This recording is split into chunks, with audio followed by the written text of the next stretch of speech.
সংসারে আমাদের জীবনে যখন কোনো সুখ বা দুঃখ আসে তার জন্য আমরা কাউকে না কাউকে অবশ্যই দায়ী করে থাকি, তাই না? এই ব্যক্তি আমাদের সাথে এরকম কাজ করেছেন তাই আমার সাথে এমন হলো। ওই ব্যক্তি যদি এমনটা না করতেন তাহলে আজ আমি ওই স্থানে পৌঁছতে পারতাম।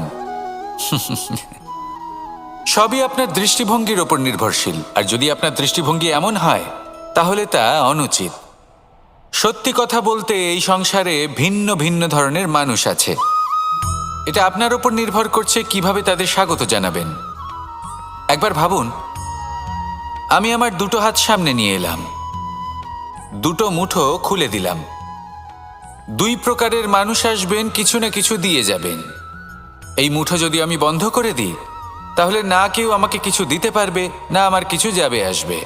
নিশ্চয়ই বুঝতে পারছেন এই দুই ধরনের ব্যক্তি কারা এবং তারা কি দিয়ে যান।